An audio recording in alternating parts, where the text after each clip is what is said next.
What a war game already told us about Iran. This article was written by Jason Abbott and read by an automated voice. Published on May 5, 2026 on Just Security, an essential resource for those shaping a just and secure world. In the summer of 2002, the U.S. military spent $250 million, after 2 years of planning, to answer a question it had already decided. The question was, what happens if America goes to war with an Iran-like power in the Persian Gulf? The answer it had decided on was, America wins. What it got instead was a retired Marine general sinking the fleet in 10 minutes and then filing a 21-page classified critique that received no response, forcing him to walk out in disgust. Lieutenant General Reddit Paul Van Riper served 41 years in the Corps and was twice decorated with the Silver Star in Vietnam. The Pentagon chose him to command the Red Force, the Iran-like adversary opposite the U.S. Blue Force. In his commanding officer's words, he was a devious sort of guy and a no-nonsense, solid professional warfighter. In other words, perfect to play the adversary in the Pentagon's Millennium Challenge war game. When Blue Force delivered its 8-point ultimatum, the final point of which was unconditional surrender, Van Riper understood immediately what the exercise was really testing. He preempted the preemptors, launching cruise missiles from ground-based launchers, commercial ships, and low-flying aircraft running without radio communications to reduce their radar signature. Simultaneously, swarms of speedboats loaded with explosives ran kamikaze attacks directly at the hulls of America's ships. The carrier battle group's Aegis radar system, designed to track missiles and aircraft, had no answer for a boat running at the waterline. It was overwhelmed within minutes. 16 warships sank, an aircraft carrier, 10 cruisers, 5 amphibious ships. Had it been real, 20,000 American sailors and Marines would have died. The Pentagon reset the exercise. The ships Van Riper had sunk were simply declared raised. The number of vessels adjudicated destroyed was, in Van Riper's own words, a re-engineered product, based on the minimal ships needed to enable Blue JTF to continue the exercise.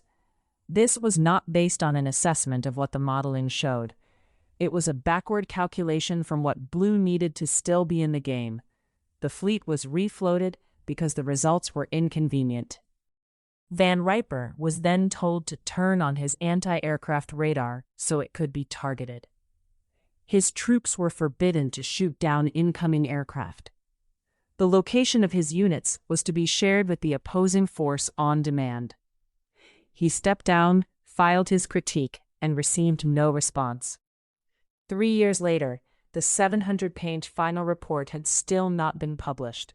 It sat in draft.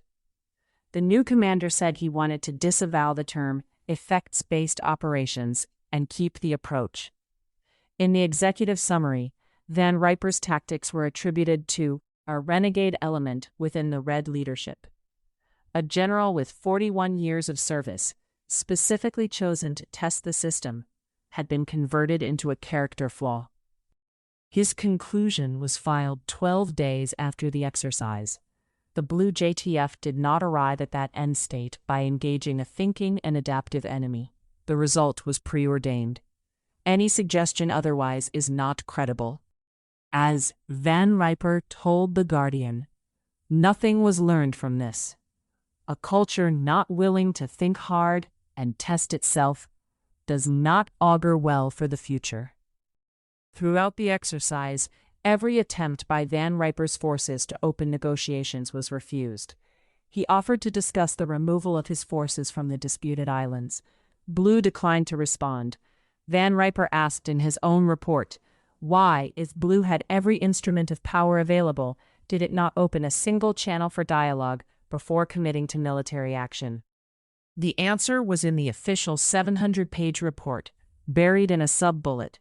If an enemy is diplomatically backed into a corner where his best and only viable alternative is a preemptive attack, the friendly forces in the area should be aware and prepared for that possibility before the enemy attacks.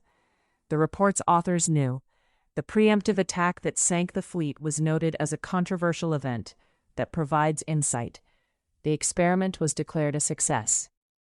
24 years later, the sequence repeated. On February 27, 2026, Oman's Foreign Minister, Badr bin Hamad al-Busaidi, announced that a breakthrough had been reached. Iran had agreed to never stockpile enriched uranium, and to full IAEA verification, peace was within reach. Talks were expected to resume on March 2nd. The war began on February 28.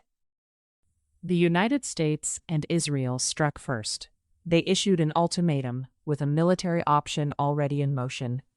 Dialogue between the two sides quickly closed before it could constrain the outcome. In 2002, a simulation ran this sequence. In 2026, it ran again, with real aircraft and real targets. Operation Epic Fury opened with over 1,000 strike sorties in the first 24 hours. Iran's conventional naval fleet was largely destroyed before it could sortie. By any conventional measure of firepower applied, the opening was a success. However, Iran does not fight conventionally. Van Riper's command philosophy was simple. He wanted his forces operating through long-term personal associations and implicit understanding, rather than electronic communications that could be intercepted. Mission-type orders were conveyed in ways that evaded America's superior electronic capabilities. Couriers were used for the most sensitive messages.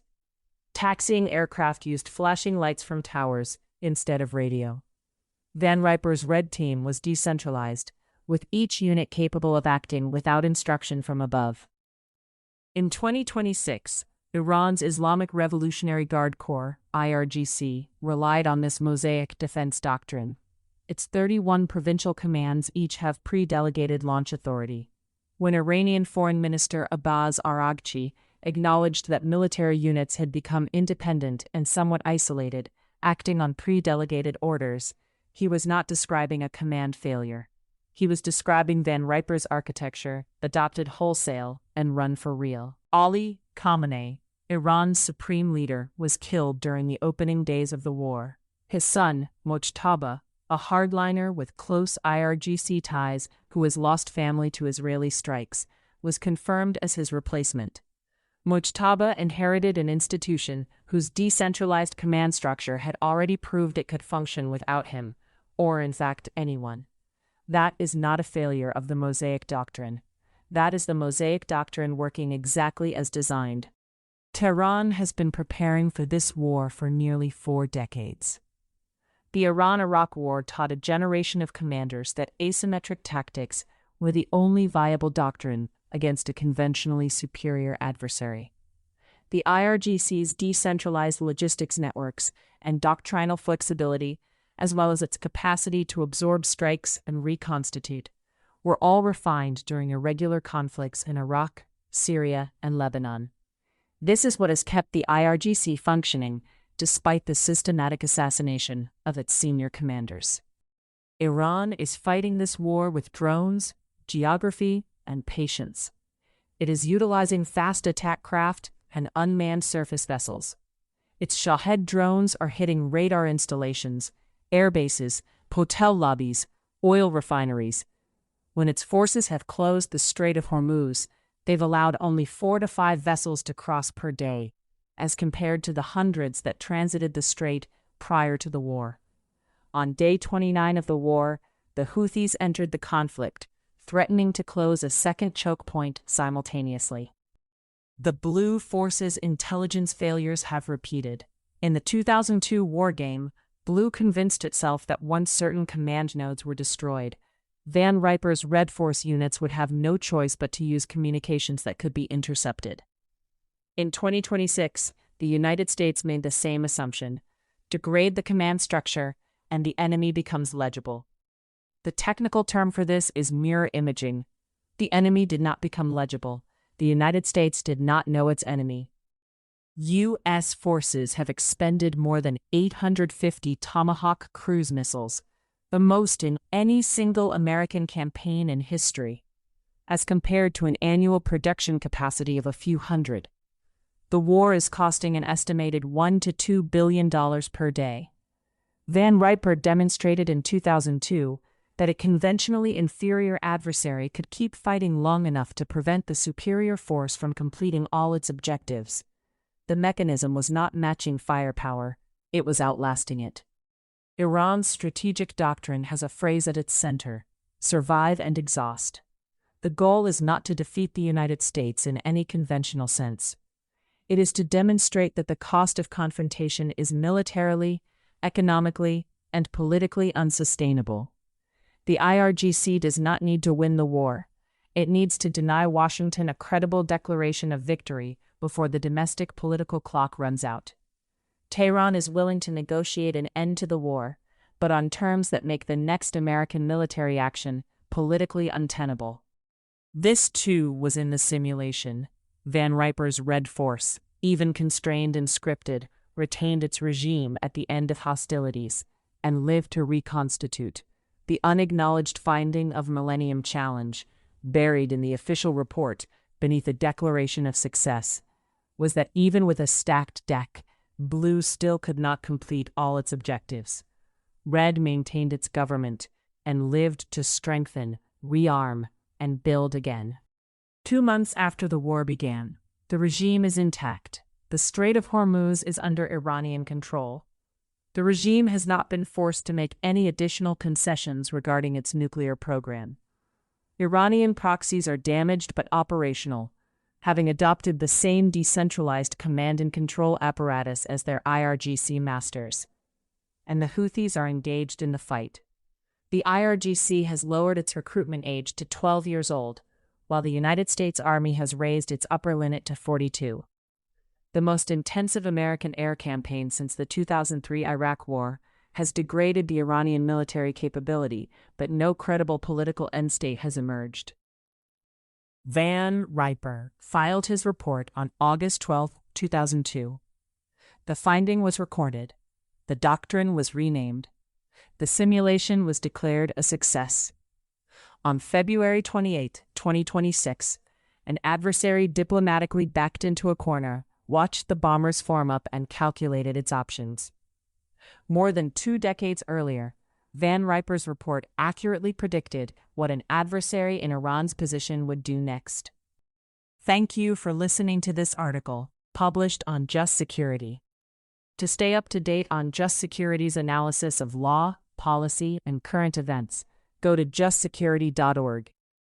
Subscribe to Just Security on Substack, and follow us on LinkedIn, Blue Sky, Facebook, Instagram, and Threads.